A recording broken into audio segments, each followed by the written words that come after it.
Hi everyone, I'm Shelly and you're watching There's No Place Like Home.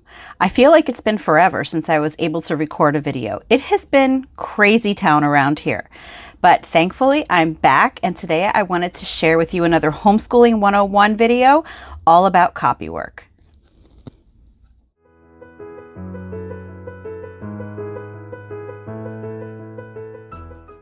I think copywork is one of those things that a lot of homeschoolers have heard of. They might not know exactly what it is or why they should use it. I think that maybe some homeschooling families that do use it don't realize that it can be a tremendous asset even for their teenagers. But today I really wanted to get into copywork, which I have mentioned in several of my other videos. I've done a couple videos on it, and I will link those in the description box. And in my videos in which I share what our daily routine looks like, I have often talked about how we use copywork in our homeschool as well. Now today I really wanted to get into the what, when, and why of copywork for those of you who either have never heard of it or who maybe don't understand what the big deal is with copywork. So what is copywork? Copywork is when you give your child some sort of a passage, a verse, anything that is written down for them to copy word for word. If there is a capital letter, they have to use a capital letter. If there is a space between words, they have to make sure they add the space. They have to add all of the punctuation. So again, it is exactly as written. That is why it is called copywork. Now, some people have asked me in my other videos about copywork if copywork would be considered plagiarism. And the fact is that no, this is not plagiarism, because when your child is doing copywork, your child is not claiming credit for whatever it is that they're writing. They're not saying that they wrote this, or you are not saying that you wrote this. They are simply copying down what someone else has already written. And in fact, it has been done for a really long time. I've even read that Benjamin Franklin was a fan of copying other people's writing just to learn their writing techniques, their writing styles, and he did this to improve on his own writing. Again, he didn't claim credit for the things that he was copying. He was doing it to improve his own skills, and that is really what copywork is for. So the sorts of things that people generally use as copywork, a lot of people use Bible verses. We use those here. Proverbs is really popular for copywork. Some people use poems. My kids really enjoy copying Shel Silverstein poems, but it can be any type of poems. Some people use songs as copywork. Some people use passages for example, William Shakespeare or other classical literature. Some people use excerpts of historical documents for those older children. So for example, they could use the preamble to the Constitution or maybe the Bill of Rights as their copywork, which I think would be a great idea in this day and age. And again, sometimes they will also use passages from books. And I really think it's important that when you are using passages from books, that it is okay for the parent to, from time to time, tell their child to do a certain passage from a book that they might be reading. But I think it's also important that if your child is reading a book that maybe they chose and something that they're really enjoying, you could even allow them to choose their own paragraph that they would like to copy out of the book. So I just have a few examples of our copywork here. So this is the one. We do copywork with our unit study. So we use CONUS for our unit study. And I just went to the Dollar Tree, got these composition books, and this is what they keep all of their copywork in. So as you can see here, my daughter has a Bible verse here. And we also, in our unit studies, use things such as poems. There's more Bible verses here. There are quotes here. So here's one by Francis Bacon. And so really the ideas can go on and on. Anything that is written can be copied, but really you do want to make sure that it is something that is worth being copied. That's the important thing. So this is one of the Shel Silverstein copybooks. And as you can see, my kids were way more decorative with their copywork books at this time than they are now. They kind of go through spurts. Sometimes they want to decorate their schoolwork and other times they just want to get it done. And lately it's been more of just a wanting to get it done thing. So as you can see, he just copied the entire poem. Again, all of the capitals, all of the punctuation should be there, all of the spacing.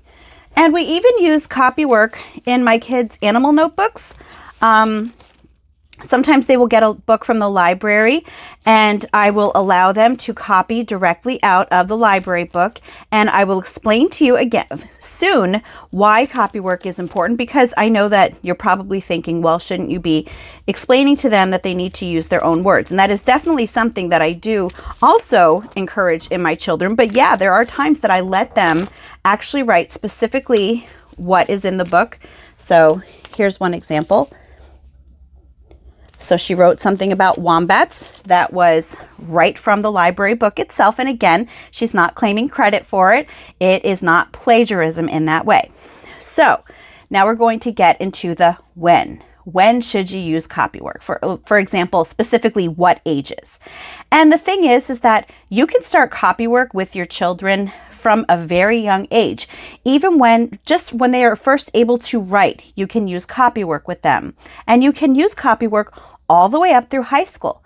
Yes, I'm serious. You can use Copywork all the way up through high school. I know that a lot of families will stop sometimes when their kids hit, maybe middle school grades. But no, it is definitely, as I mentioned before, it can be a tremendous asset for high school, and we will get into that. But remember that when your child is first starting out, when they're first starting out in Copywork, or maybe when they're first learning how to write, the important thing with Copywork is to take it slowly. You can't expect your 5 or 6 year old to automatically be able to copy a paragraph. So if your child is first learning how to write, maybe you want to start out with some simple words: cat, dog, ball. So even if it is only one word, it is still Copywork. Your child is still copying what is there. So if you have a very young child who is maybe 4 and you want to try something like this, you could have them copy the word cat. You might write it and then they could either trace over it or they can write underneath. And then you can ask them, hey, do you want to draw a cat? So then you can kind of move on a little bit from then, and you can ask your child to give you a sentence about a cat. So the cat is black. So you, the parent, can write the cat is black in their copybook, and you can either have them trace it or you can have them write it underneath. And again, you can ask them to draw the cat, and this time they would color it black. Now, you don't have to do it this way. I'm just giving you some examples of how you can get started out with Copywork. And I want you to remember that very young children often have different developmental timelines with their fine motor skills. So some children will complain more about writing, like their hand cramping, than other children, and still other children will just start writing later. So you really want to follow your child's individual timeline and not try to squash them into what other people think that they should be doing. But yeah, Copywork is something that you can transition to over time, and you can just have them start doing longer and longer and longer passages. Yes, all the way through high school. And, so some people might be wondering, why would we do this? What is the point of Copywork? Really, the nice thing about Copywork is that Copywork is all of the subtopics of language arts rolled into one. So when your kids are doing Copywork, they are practicing their reading, depending on their age, obviously. They're practicing their spelling. They are learning proper punctuation. They are learning proper sentence structure. And as your children are older, they are learning proper writing formats, such as topic sentences and indentation and everything that is involved with formal writing styles. And your younger children in Copywork are practicing their letter formation. They're learning when to space, like how to space not only between words, but also between letters so that they're not all squished together. And so really this is something that is all encompassing when it comes to grade levels. You really can use it with your youngest child all the way up to your oldest child that is really just about ready to graduate.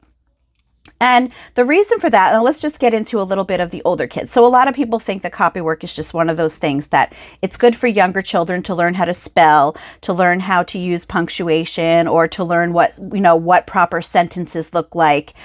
But if you have your older children using really quality works of literature that they are copying from, they are learning not just basic sentence structure that some of your younger children might be using depending on what you have them copying. But the more advanced of a book that you are using with your teenager, the more different writing styles they are being exposed to, the different types of sentence structures. And I mentioned that, but that's because, there are so many different types of sentences, and, your high schoolers especially need to learn that to kind of get out of just the whole subject predicate basic idea of what a sentence should look like. So when your high schooler is copying something that is a little bit more advanced, they will over time learn to emulate that in their own writing. Now, the last thing that I just want to talk to you about is just what sorts of things. I know I mentioned that earlier, but I think this is important that we talk about because poetry is very, very popular when it comes to copywork. And I mentioned that my kids use Shel Silverstein. And also verses. Again, Bible verses are very popular, and they are certainly worthy of being copied. And I usually hear more people using poetry and verses for their copywork than I hear of people maybe selecting a paragraph out of a book for their child to copy. Now, some people do that, but yeah, it really is more of a poetry and verses sort of thing. And really, I'm guilty of the same thing. But what I realized is that if your child is only using poetry and short verses for their copywork, they are not really being exposed much to a more narrative writing style. So I know that a lot of times we want to really we want to push things like Shakespeare on our kids. And I did that copywork with my kids years ago when they were learning about Shakespeare. I know a bank where the wild thyme blows. So my kids did that for their copywork. But what I'm realizing is that in our everyday writing, we're not writing like that. So I think it's important that you really do incorporate some more narrative style paragraphs, or maybe just sentences, depending on your child's age, because younger children don't need to be copying paragraphs right away. They can just do a sentence or two. And again, that's just something that you give them more over time. But yeah, I want you to consider using passages from books that may not be Shakespeare, but things that are written well, but are in a more narrative prose style writing, something that is going to be generally used more often than what you might, find in Shakespeare or in a poem. And yeah, definitely mix things up a bit, throw some poems in there and some verses and maybe some Shakespeare. But I think it's really important that you do focus a lot on that narrative style of writing, because that really is the kind of writing that your child is going to be using the most in life when they're out of school. So it's important that they have a good grasp on how to do that. So anyway, I hope this has given you a little bit of a look into what copywork is. If you like this video, give it a thumbs up. If you haven't subscribed yet and would like to hear more of what I have to say, I would love if you would do that. If you have any questions or comments, you can leave one here on Instagram or on my YouTube community page. And if you like my work and would like to check out my Patreon page, I will leave a link in the description box for that as well. And I hope you have a great day.